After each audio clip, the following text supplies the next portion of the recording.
everyone, and welcome back to Stir the Coco. If you are new here at Stir the Coco, bienvenidos, welcome. I am your host, Poshteacher, and here at Stir the Coco, we focus on cognitive well-being, all things that can keep our brains sharp and healthy.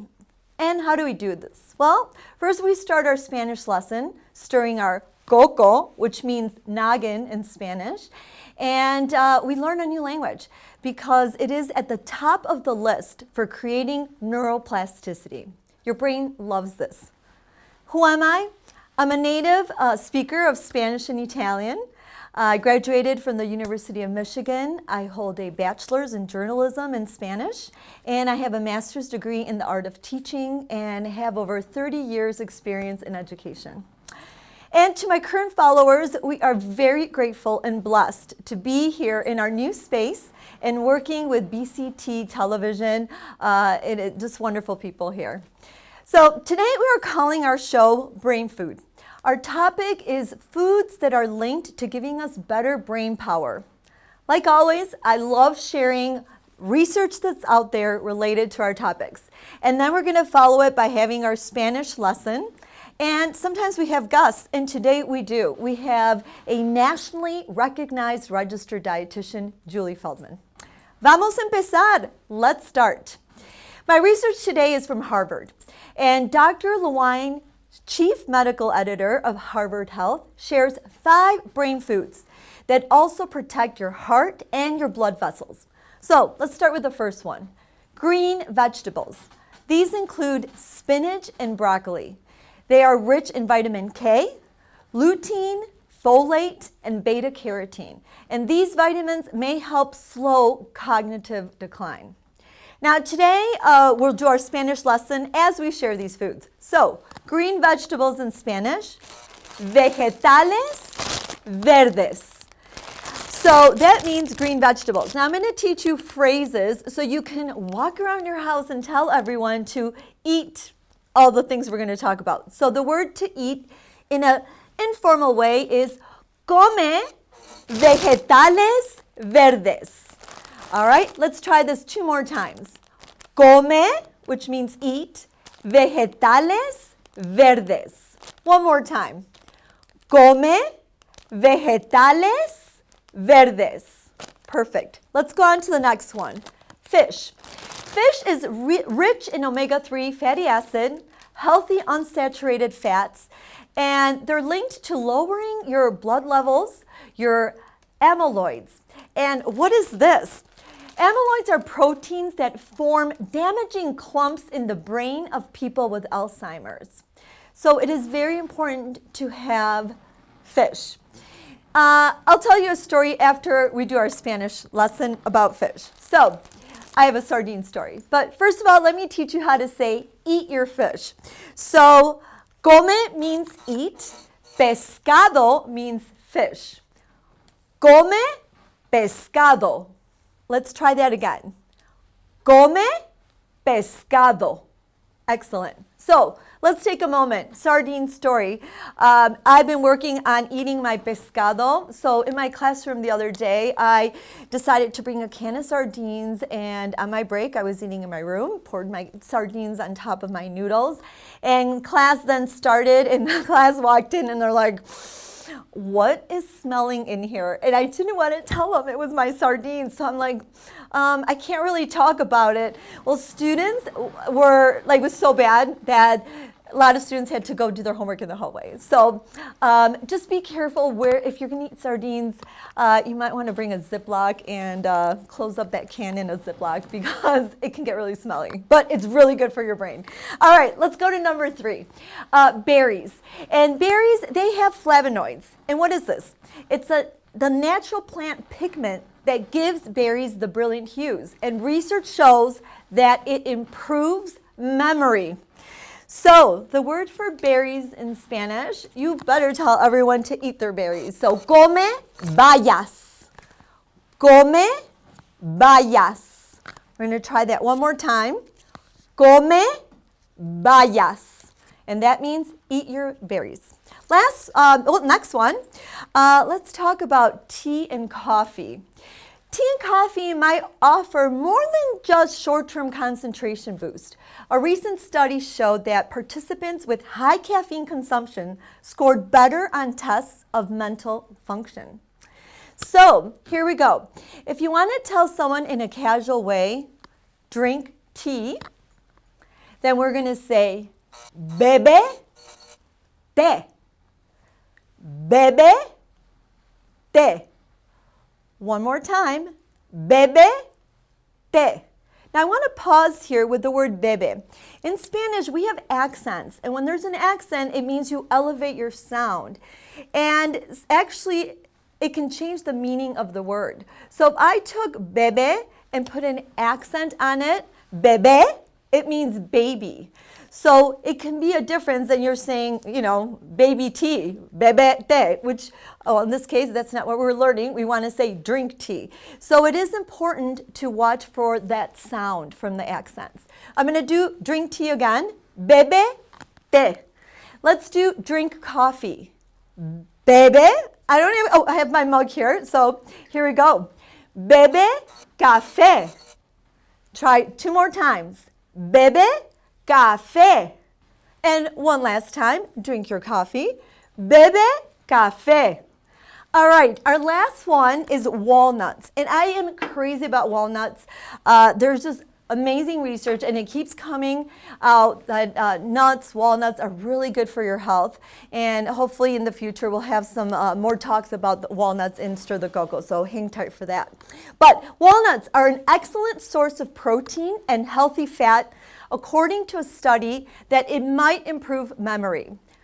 Well, what do walnuts have? It contains several components that have antioxidants and anti-inflammatory effects.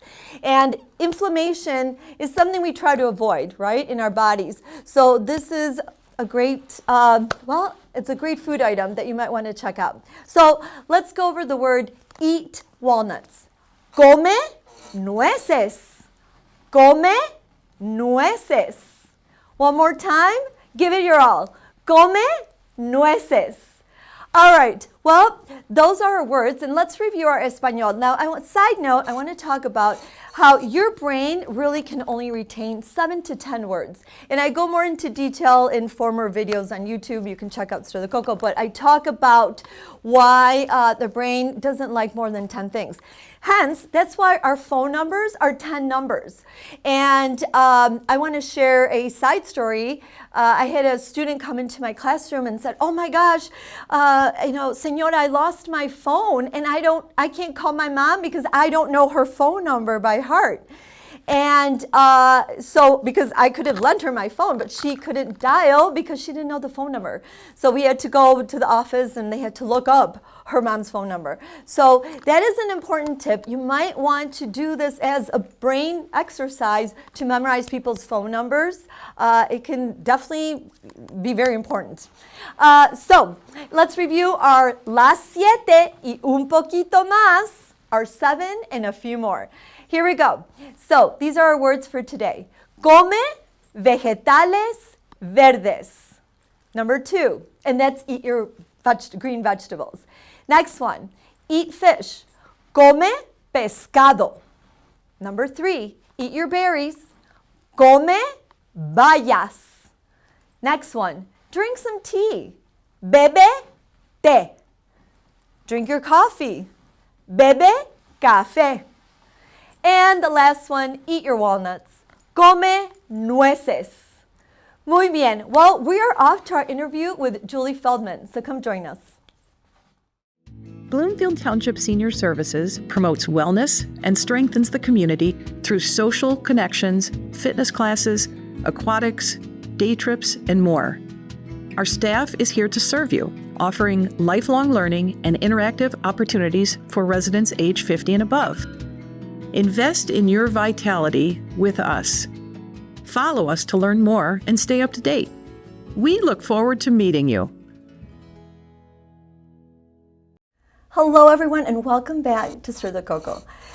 Today we have a very special guest, Julie Feldman, and she has a Master's of Public Health and is a registered dietitian. She has been nationally recognized and is the author of grocery makeover, small changes for big results. And she has been featured on NBC News, Fox 2, ABC News in her hometown of Metro Detroit. And she also lectures at the University of Michigan at the School of Kinesiology and also at the School of Public Health. Julie is the CEO of her own private practice, Thrive Nutrition and Wellness, LLC, here in Michigan. Julie, welcome to our program. Thank you so much. I'm thrilled to be here. Well, we are so excited because, as you know, we are all very concerned about nutrition and well-being. Yes. And I often get asked on the show, what can I do in terms of food to help me stay healthy? But we'll get to that. First of all, give us a little bit of background about your personal journey. For sure. So my whole journey is based here in Michigan. I've really done a lot, but haven't gone very far. I grew up in Farmington Hills and honestly sort of struggled with my own health and maintaining a healthy body weight myself as like a teen, preteen, and started getting healthy on my own in high school and really found a passion for that work and sort of knew I wanted to pursue something along those lines professionally. I was pre-med most of my undergrad degree, thinking that this was in the 90s, that was sort of like the only way that I sort of perceived as an opportunity to help other young kids with their like health and wellness journey. I'd had some pretty miserable interactions with pediatricians over the years and, just kind of left me feeling lousy. And I thought like, I'm gonna be the change in this area. And it was about my junior year in college that I even was introduced to the field of nutrition as like a career. Wow. Like we hear that word nutritionist and dietitian a lot now, but 25 years ago, it really just wasn't used quite as frequently. And I found this path professionally and stayed at U of M and pursued my master's in public health with a focus on nutrition. And I've been practicing as a dietitian since. So this is my 25th year in practice. Oh, congratulations. Yeah, it's pretty wild. I started doing clinical work at Providence and Southfield, which was an incredible experience, and I learned so much there with an incredible team of other dietitians. And during that period of time, I started to do a lot of media work. Providence was right across the street from Fox 2 News. We used to be on that show like almost every week, it seemed, for a while. It was really fun. And when I had my second child, I have 3 of my own children, I just needed a little bit more flexibility, and that's when I started my private practice. And I've been fortunate to be doing private practice work for about 20 years. That's wonderful. Yeah. So you've seen it all? A little bit, yeah. I feel very fortunate that I've had just a lot of opportunities and exposure that have shaped, I learn as much, honestly, from my clients as I hope they learn from me. Absolutely. And like I said, I've gotten to do a lot of media work over the years.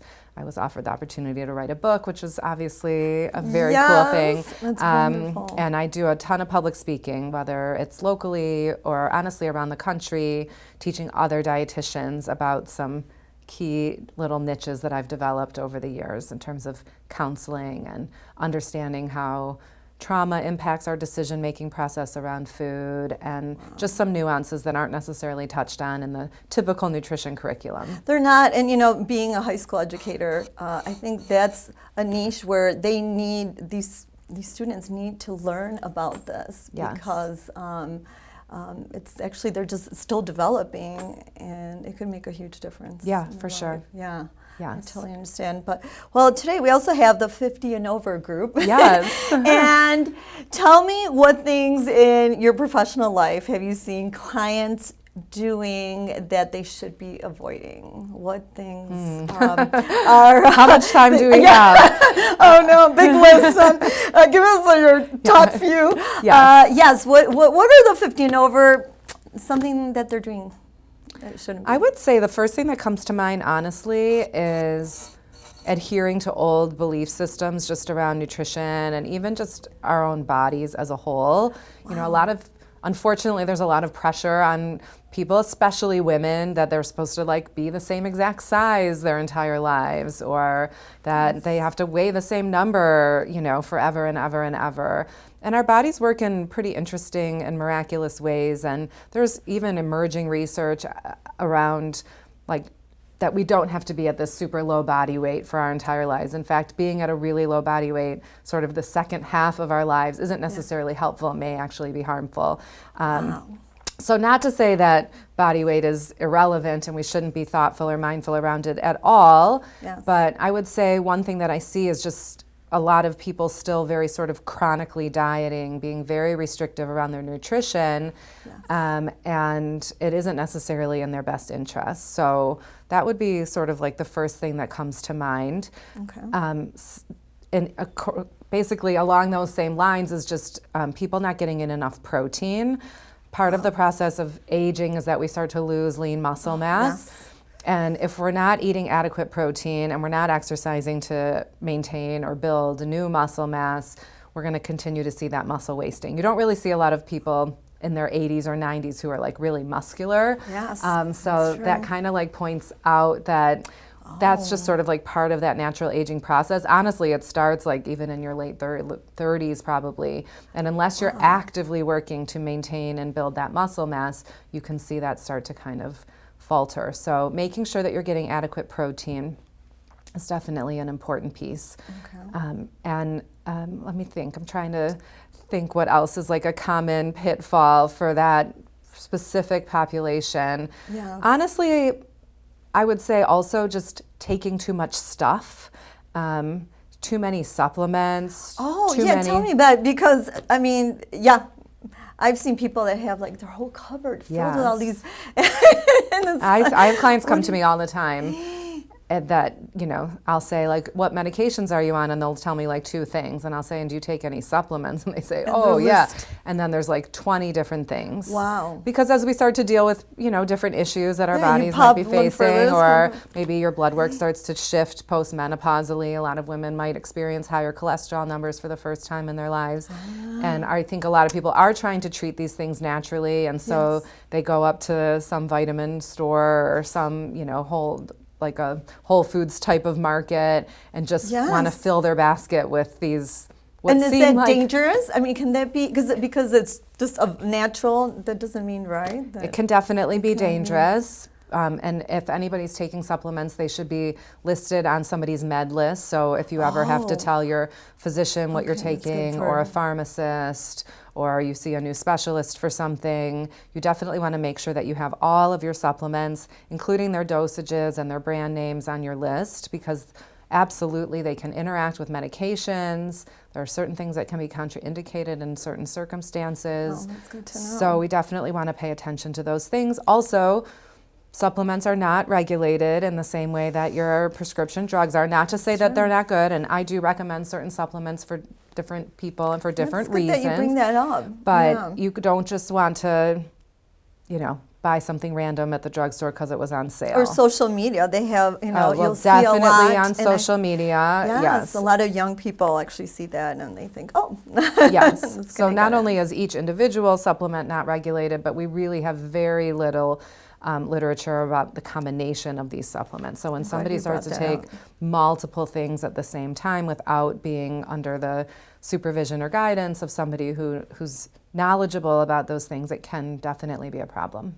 Thanks for sharing that, because a lot of people talk about that. Yes. So, on our wellness journey, what things should we prioritize then? So, what's a good path? What do you recommend for your 50 and over to feel good? Yeah, so I'm always trying to think about prevention, right? Okay. I mean, somebody's usually buying a supplement, I guess I shouldn't say always, but a lot of times to treat something or to reduce something. But we always want to kind of come at wellness from a preventative perspective. I like that. If we can do that, I think we maximize our chances of having a smooth course, as smooth of a course as possible. Not to say all things are preventable, but certainly a lot of things have a lifestyle component to them, and we want to do the best job that we can. So key things I would say are adequacy, and that means, again, making sure you're getting enough protein during the day and spreading that out throughout the day. I would encourage everybody over 50 to know their numbers, meaning make sure you go for your physical. Okay. Do you know your blood pressure? Do you know your cholesterol? Do you know your vitamin D level? Do you know your hemoglobin A1C marker? That's that type 2 diabetes marker that we all want to pay attention to. So knowing your numbers is critical. I would also encourage people to keep a note, whether it's like in your little notes app on your phone or in a notebook or a file, where you keep all of your blood work and you track your trends. Doctors are just going to look to see if you're like in range, and then they'll talk to you about something that got flagged by the lab as sort of being too high or too low. Yes. But very few doctors are going to have the time to look back 2, 3, 4, 5 years of lab work to say, oh, you know, your cholesterol was 160, now it's 168, now it's 172, now it's 184. Those are all normal numbers, but we don't love the trend. Yes. Okay. So it's really upon each of us to kind of know our numbers and know our trends. Also, I would just say like vitamin D in particular. Yes, all of us here in Michigan. Yes, right. So a lot of doctors will just say, oh, you live in Michigan, your vitamin D is low. That's scary. But that's not necessarily the case. There can be other digestive things that are going on that contribute to a low vitamin D. Also, the range for vitamin D is very wide. It's like 30 to 100 is normal. So someone might have a vitamin D of 32 and it doesn't get flagged and nobody even mentions it. But it really ideally should be a much higher number than that. So those are things that each of us get to kind of do for ourselves and advocate for ourselves. So you should definitely know your numbers. Love that. That would be critical. And stay moving. So movement is powerful and helpful for maintaining that muscle mass and bone density. So being active is critical. So then it probably leads us into what's in our pantry, Yes, right? of course. So take us through a little quick tour Yes. of what should we have? I know, I'm going to carry this tray around with me wherever I go. I The love demo it. tray. And then remember, there's a surprise coming up there too. A prize bag of spinach, yes. So tell us, walk us through what we have here. So my focus is always on making sure, I know I've said it now 5 times, but protein and fiber are really, really critical. So where are we going to get our protein from? We get it from things like, I love this product in particular. Oh, so good. this, Got that right. yeah, wild tuna is great. That's responsibly sourced, and if anybody wants info, you can look on the National Fishery Institute. I have no affiliation with them, but they do provide like some really nice information about just knowledge around the safety of consuming seafood, which seafood is really good for us, and fish is a wonderful source of a special type of fat that's really good for cognitive function and cognitive health. So something that we're all looking for. I love beans. Beans are kind of like, I don't love saying like a superfood because all food is fine and good, but beans do provide not just protein, but also fiber. They're satisfying to us. A lot of people enjoy them. A lot of people skip them or don't think to incorporate them. So I love introducing beans to somebody's diet.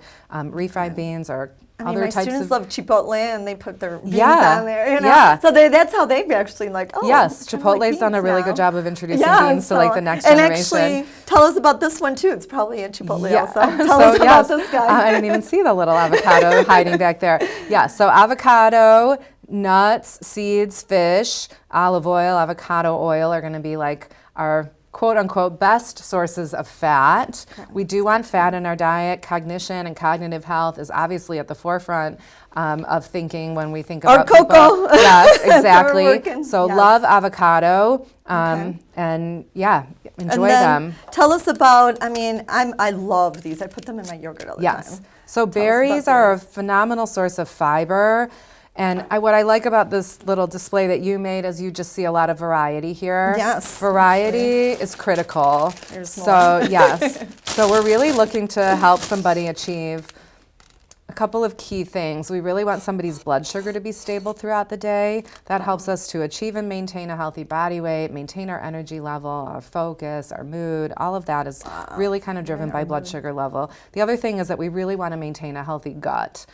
So you hear about gut health. Gut health is a huge focus for me, and it seems more and more clients are coming to me with gut health issues. Absolutely. Not really surprisingly so. But so incorporating fiber and variety of plants. So different types of fruits, vegetables, beans, lentils, nuts, seeds, herbs, and grains. Herbs, wonderful. All of those are plants, and we're looking for just a wide variety of those things. And tell us really quickly, how much water should we be taking? Because my bottle is this big and it has like the time, like by 10 o'clock. You have to drink that much. Yeah, so tell us, what is a good range, or does it depend on your body type? It for sure depends, and there's not like a prescription, even though, we've talked for a long time, like 8 glasses a day or 64 ounces. I would say, honestly, most people probably need somewhere between 64 and 100 ounces of fluid a day. Okay. Decaffeinated tea or decaf coffee, even just a cup of coffee can count towards that. Oh, that's hydration. good to know. A carbonated water definitely is also allowed, right? It's definitely recommended. I love my carbonated water too. Yes, my dad's Italian and he loves sparkling water. Yes. So that is great. You want to be hydrated enough that your pee is pretty pale in color. It doesn't have to be colorless. So it shouldn't be the color. No, it should not be this color. It should not be the color of apple juice or even like a bright lemonade, but like a pale lemonade is kind of like the color that we're going for. That's a good gauge for people. And the other thing to notice too is that if you're struggling with constipation, which a lot of people do. Yes, they are, especially 50 and over. Yes. So hydration would be the first thing that I would try to make sure we're meeting the mark there before I started to investigate other causes of that constipation. So hydration is really critical. Well, thank you, Julie. You're welcome. Yes, you can borrow my thank tray you. of goodies. Some might go bad, and you better take all of them home and eat it right now. Yes. Well, before you go, we have a little tradition at Stir the Coco. Okay. I have, we do a little Spanish segment in our show, and in Spanish, because that's good for brain development in the brain. And this is an apple, la manzana. Yes. And in here is a little question that our guest, just in 30 seconds or less, has to answer. And hello. Okay. Okay, so Julie, it's kind of mixed up here. So grab a card, and I can read it to you if you want, because my teacher writing's not amazing. You're good. All right. Oh, Julie, you got a fun one. Okay. And then it's followed by a Spanish word. So you're going to leave Stir the Coco knowing a little Spanish. Okay. All right. Does ketchup belong on eggs? Yes. Okay. Yes. Oh. I love ketchup on eggs. You do? I do. Did people make fun of you? Yeah, sometimes. I'm the same way. I do put on eggs, and people do make fun of me. Yes. That's a good question for me. So, all right. So the word that you're going to learn is the word for ketchup, because it has the word cat in it. It sounds like cat. La catsup. La catsup. So try that. La catsup. La catsup. Hey, did you do a good job? I took 4 years of Spanish. So. Oh, then Julie. Oh, then I'm going to give you some harder ones. But I haven't spoken Spanish in a long time. That was many moons ago. Well, that was a really good pronunciation. Thank you. People love it because they're like, oh, cat soup. So, well, thank you so much You're for welcome. Thanks joining for having me. And I hope that, we can spread, awareness, because this is really, really important. It is, and everybody's journey is unique. So just because your friend or someone you played cards with or golf with or tennis or pickleball or whatever is doing one thing, that does not mean that that's the right thing for you. So I encourage anyone listening to seek out your own sort of personal advice and path along your wellness journey. Thank you so much. You're welcome. Thank you. Appreciate you being on the show. Yeah, thanks. Well, thank you, everyone, and adios.